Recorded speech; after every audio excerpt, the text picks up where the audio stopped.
So it's been 15 years since the first BDR project where we created the Washington Backcountry Discovery Route. 15 years later, we went back and did a major renovation to the Washington BDR. We had the idea to try and get the original gang back together and film kind of a WABDR 2.0 15-year reunion things. And we spent several days out there reminiscing about the old days and just reflecting on the humble beginnings of the BDR and just how big and successful it's become. We do make it easy in some instances that, hey, here's a route, go ride it. But I think people like the fact that they know they're still going to have this wild adventure that's going to be unique to them. I was really excited to see some of the new sections that Bryce found. Bryce has now unlocked some new stuff for us to enjoy.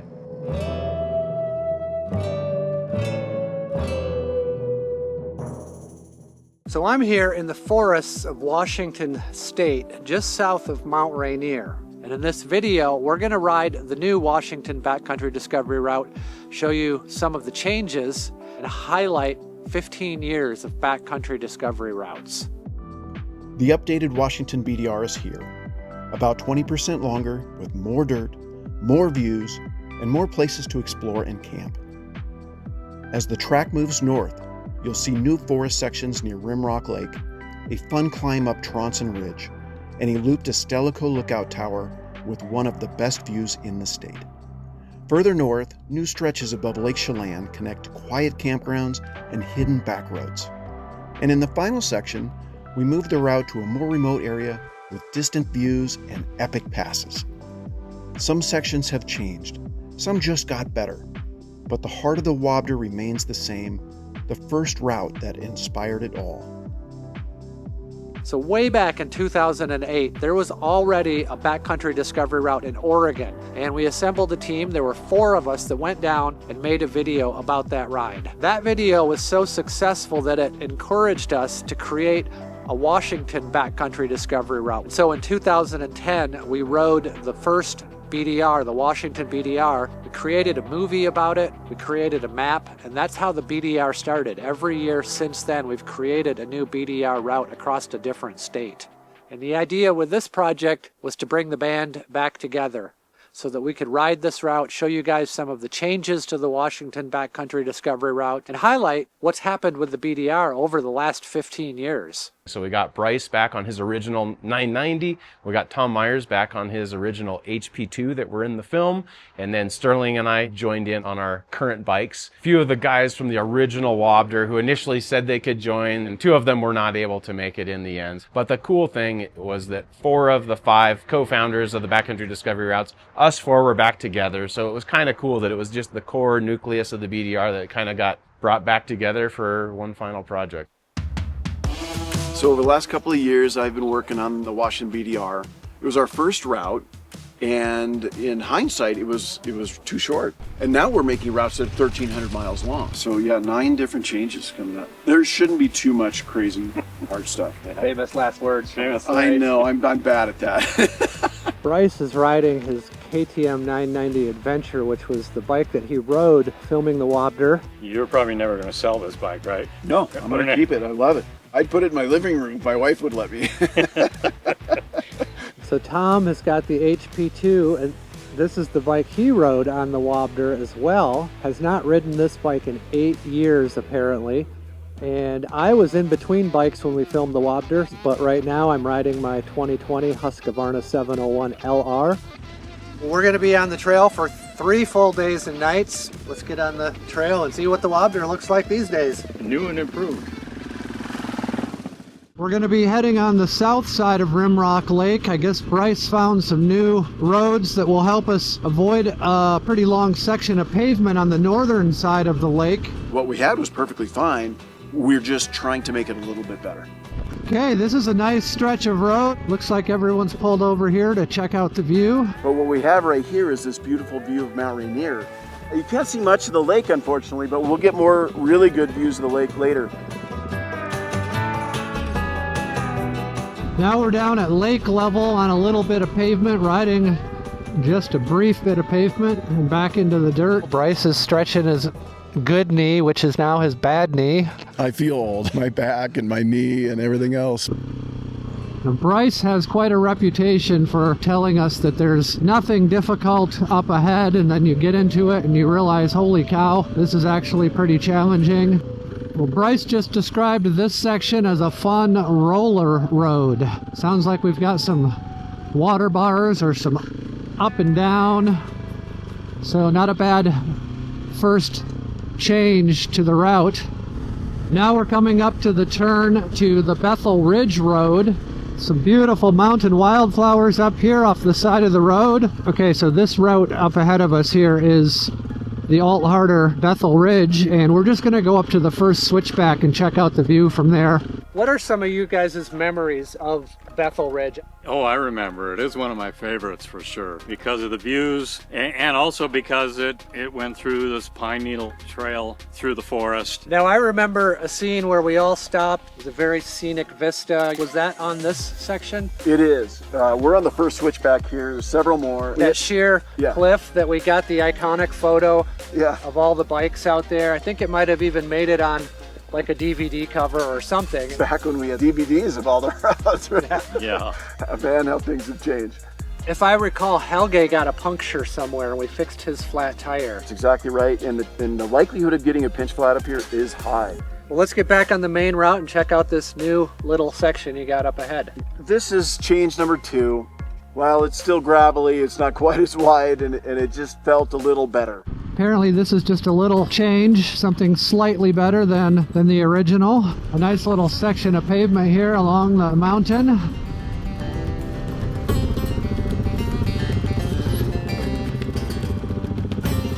We tell our members when they come into a little town like this, don't look at this stuff and say, oh, I can get this for half at Costco. You're coming through their town, and the fact that their town exists is why we put the route through here, and you got to buy stuff now to support that town. And that's what we tell them.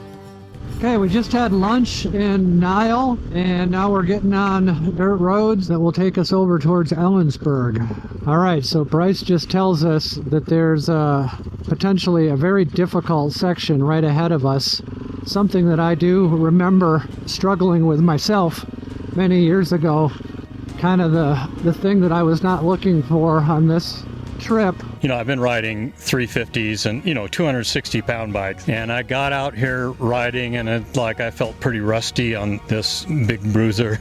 It's Bryce being exactly like he was 15 years ago. He's just lulled us into this, and I bring the big fat R1200 GS because I thought this was going to be an old man ride. It's just like 15 years ago.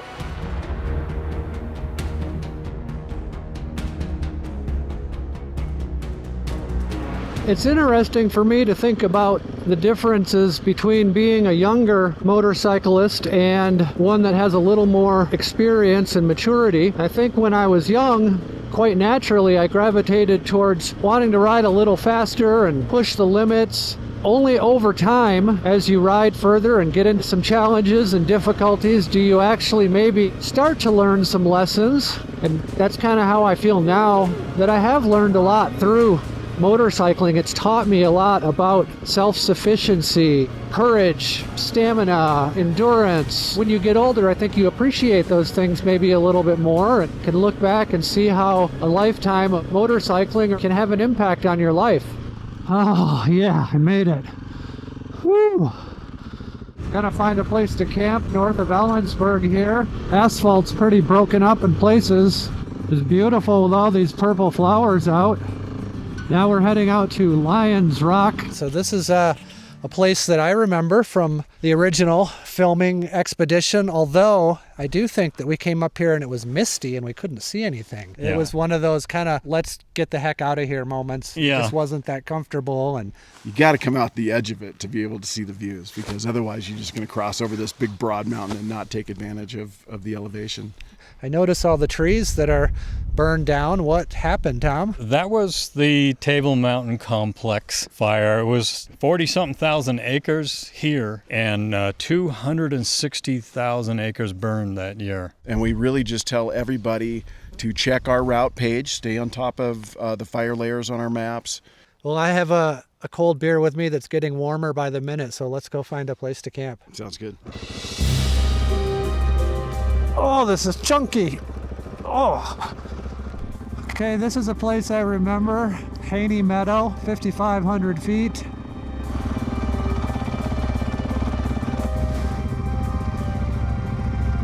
What in the hell are we getting ourselves into here? Steep, sandy two-track with roots?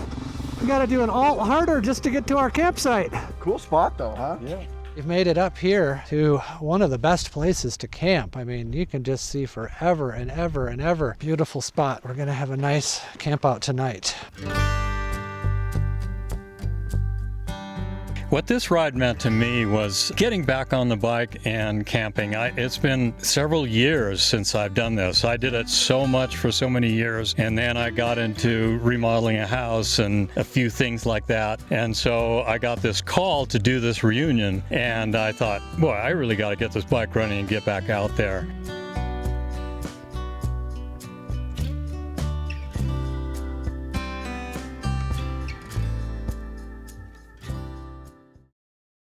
How does it feel to be back on the HP2 after many, many, many years? It was pretty dicey at first, but I'm getting used to it again. So these days I'm riding a Tenere 700, but I thought I'd get the 990 out for this because this is what I rode on the original Washington BDR trip that we did. This thing's helped build a lot of BDRs, and it's always been trustworthy. I love this bike. Some classic Washington Backcountry Discovery Route roads here. Look at these views. So, but that's right here at the Devil's Gulch Overlook. So that's me in the second spot. Andrew's out front, and Sterling, I think that might be you right there. 15 years ago. It's hard to believe. This is such a classic part of the Washington Backcountry Discovery Route. The way that this road just twists and turns through the forest here with these big, big views off to the left.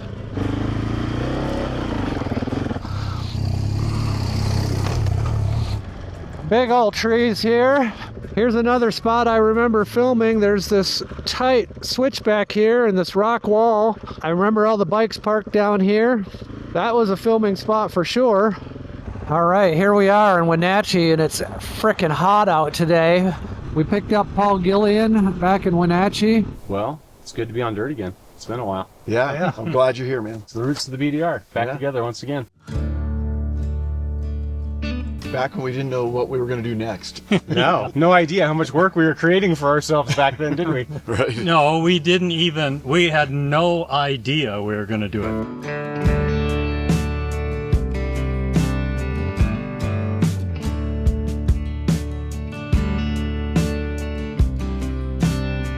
Just started heading up the dirt road towards Chumstick Mountain. Such a beautiful road, just climbing up here.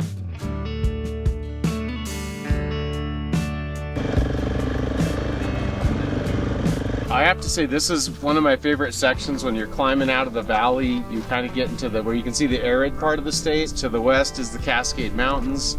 It's just gorgeous.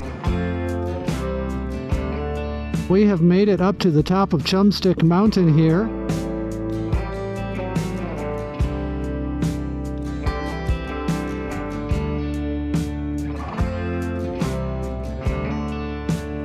Yeah, so we are at 5,800 feet.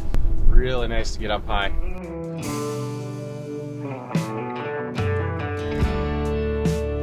So what do you remember about this location right here? I just remember it being really windy, and I remember holding banners up, and I remember Helge kind of walking down the hill to get an extreme angle. We have got a long ways to go today, so best get back on the bike and put some miles under our belts. This road today has a little bit of everything: sand, rocks, gravel, cool section of forest here.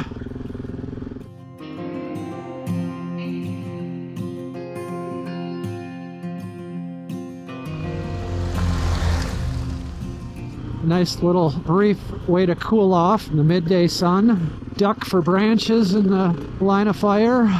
Okay, I think we're coming down into Ardenvohr now. Ah, the old Ardenvohr store. Well, it does not look like they are open today. This store has been feeding and gassing up BDR riders for 15 years. And when we've talked to this guy over the years, he said that he would not have stayed in business if it wasn't for BDR riders. So we ran out of water, or almost ran out of water. We still have like 2.5 hours to get to Chelan. So Keith was kind enough to help us out, let us fill up some water out of his little Coleman jug there in the back of his work truck. We do need water, and thank you very much. Yeah, no problem. So thanks, Keith. Appreciate it. No problem. So this is the new section past Ardenbois. This appears that it does not get used that often. There's parts of this road that are really overgrown. And then you just have these big views. It's this cool 2-track that's got grass growing in the middle. It feels like nobody ever goes on this road. Sparsely populated pine trees and just these rolling kind of meadow hills and beautiful views. It's really nice.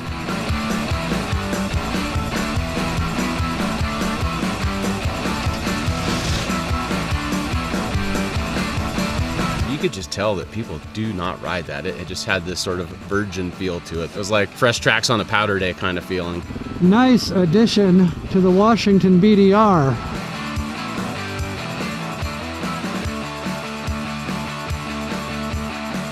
Okay, this is the last little bit going up to the lookout. It's going to end at the Stellico Fire Lookout, which is a structure you can walk up and get a view of the area. But it's been decommissioned for that purpose, and now it's being used as a rental. You can probably get online, and you could book this like you could a campground, and this could be where you stay for the night. Pretty amazing place. I'd love to stay there for a night. How cool.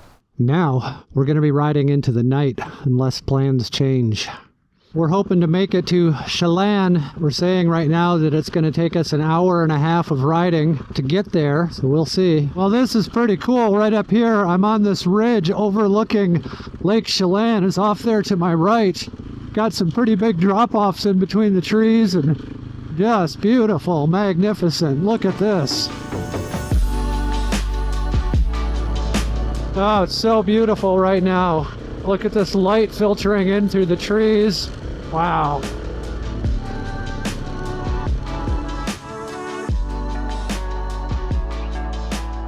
Well, it's coming up on 8 o'clock, so we're getting our hours in today. Just got to a spot where you can see Lake Chelan, and the sun is still on it, so it's blue and beautiful. But anyway, we've got our work cut out for us. We got to get way the hell down there.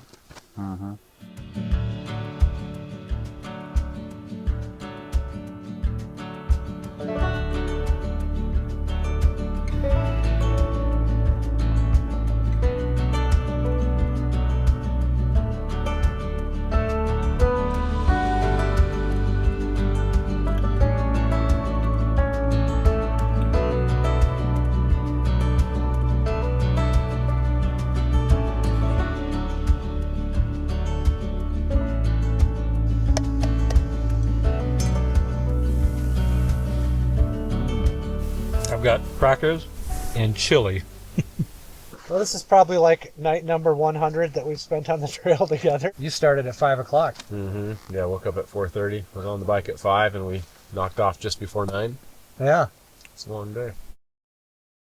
We did not plan to camp last night, but we had enough to get by, which is something you should always do when you're riding BDRs. Always carry enough water and food to bivouac one night when you weren't planning, because it happens.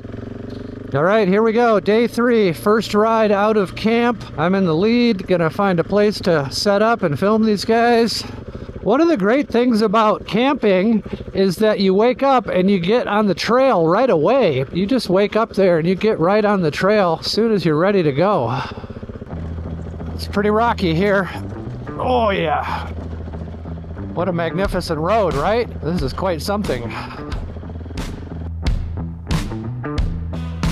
What a dramatic view.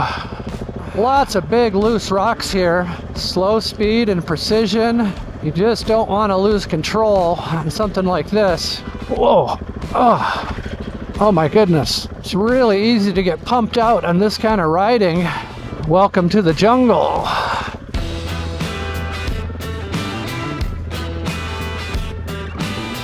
Well, that was fun. The jungle, I think we're out of it now. Back on the pavement, heading down to Lake Chelan. This is about a 25-mile section of pavement, and pretty soon we'll be going through Chelan, and we can stop there and get supplies or get a meal, get some gas, things like that. You really think about it, Lake Chelan is like a focal point of this route. It really is. I mean, we're close to this lake for many miles. I mean, it's incredible how much. The deepest lake in the state and one of the deepest in the country. It's glacier carved. The depth of it is below sea level. With the dam they've added at the end, it's about 1,500 feet deep now. So this is after Lake Chelan, the road up to Cooper Mountain.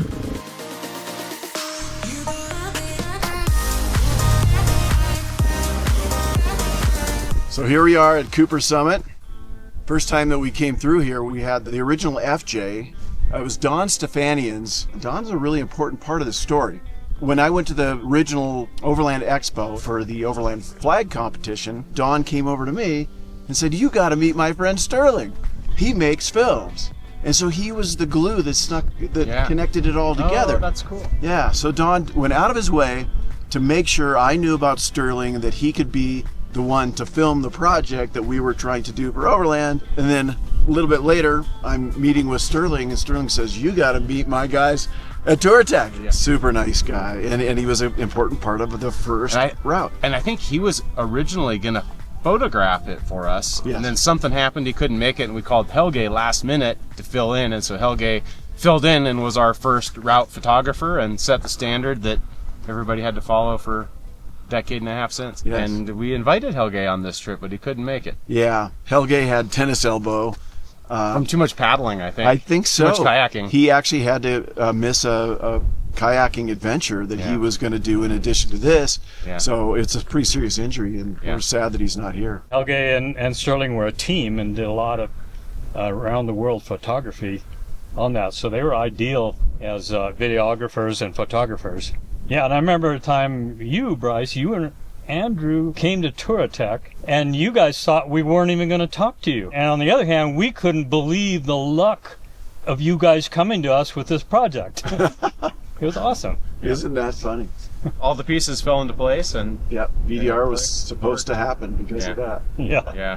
Tom is like the OG for camping off a motorcycle. He was the guy that did the Oregon BDR, the original one, way back in the day, and he was the first guy to write about that on the internet. It was the only real information about it, and he used to help people get tracks for it and that. So anyways, he is the OG, and he's the guy that really backed the BDR from the beginning. And this is the first time I've had a chance to ride with Tom in a long time, and he's telling me things that I'm like, "Tom, you told me that 15 years ago, and I've been teaching people that and training people on these things that I've learned from Tom a decade and a half ago." So he has immense knowledge. His DNA is a part of the BDR, and it's been fun following him, eating his dust again like we used to do back in the day.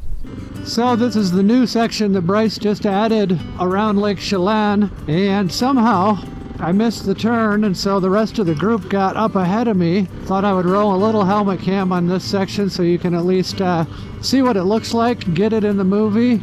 And look at that view of Lake Chelan. My goodness, that is impressive. And then we're back in the forest. I just passed the rest of the team. I'm up ahead again, heading to the campground. That's the next waypoint that I'm going to pass. Having come back 15 years later, I scouted this earlier this summer, realizing it's so much fun to ride, and it's great terrain. It just belonged on the route from the beginning. So here we are finally making that change and adding it in. So. All right, this is the South Navarre campground, and it's a really nice campground with incredible views. A good place to camp, I think, if you're coming out this far.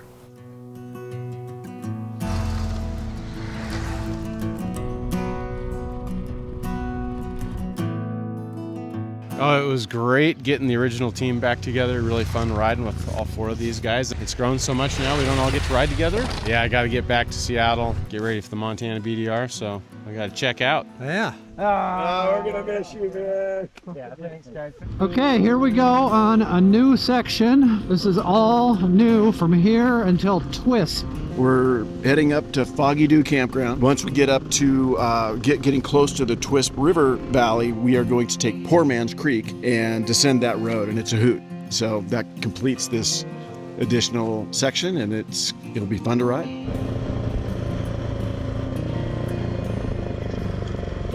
Okay, it's 6 o'clock. We're gonna keep riding probably another 60 miles or so, heading into the dirt section between here and Concanoli. We have a new section that starts here. And what we do is we're going to go up this road here. It's Paradise Hill Road. And then we're going to come back on a little national forest road that is completely hidden and seldom used and very fun to ride. Trees across the road, overhanging branches. It doesn't add a ton of miles, but it adds some interest to this section of the route. So, well, that was a short little section through the woods there, and now back on single lane paved mountain road. What a contrast to go from that dark forest into this burned out open area.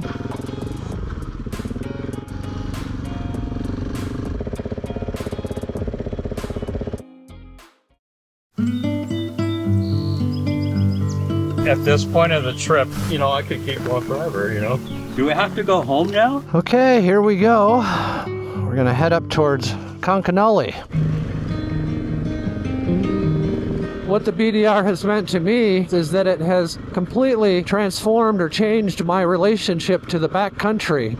Doing all of the BDRs has really opened my eyes to what the backcountry is, how it's managed, how it's used, how you travel through it, and just a whole host of other things.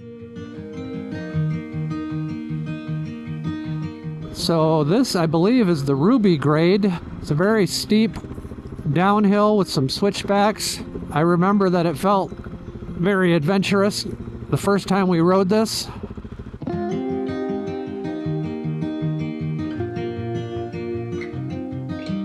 Okay, I think we've made it down to the bottom. Ruby.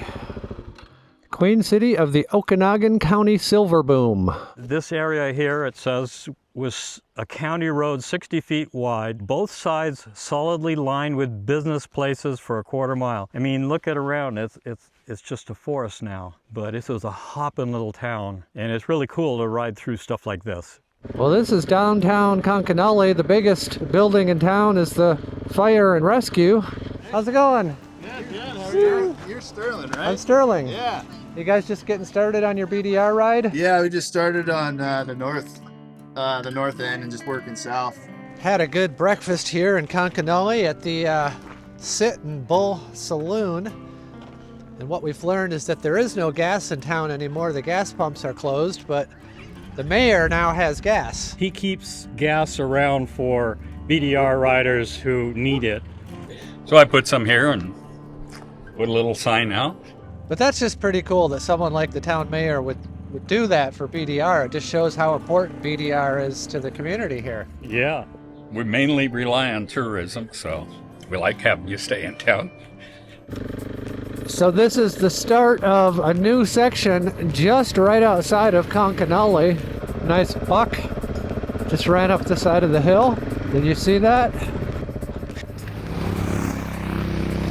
Just going up over the passes and into a valley that nobody can get to, except those who go on this road. And then you go up out of that valley and over another pass and there's another one. Anyway, it was fantastic.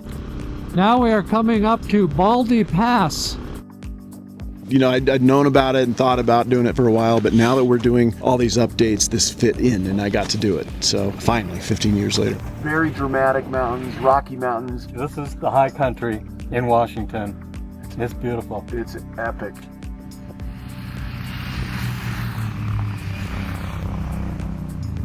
Well, that does it. That was the end of the last new section. This is probably going to be my last helmet camera update from this ride. Well, we just made it to the end of the last new section of the Washington BDR that we wanted to share with you guys. We did most of the Washington BDR on this trip, and I feel good about it. With what we did, I calculated it 600 miles in 3.5 days. That's pretty good. The new bits that I got to ride are fantastic. I had a blast on it, and some of the original sections we got to ride are still super good and fun, and it's just a beautiful part of the world. So I hope a lot of people use the 2.0 WABDR edition as a reason to come back and check it out if they've already ridden it. And if they haven't, they really need to come check it out. Yeah, I'd say we held our own for being 15 years older than when we did it the first time. I didn't really notice any negatives. If anything, we've got 15 more years of experience under our belt. Getting back on this thing has been great, but now we're headed home, and I'm back at home on the bike. I mean, all these changes, it doesn't substantially change it, but it's a good refresh. And I think if you haven't ridden it in a while, go ride it again. Thanks for watching, everybody. Get out and do the WABDR. We're going to head home from here.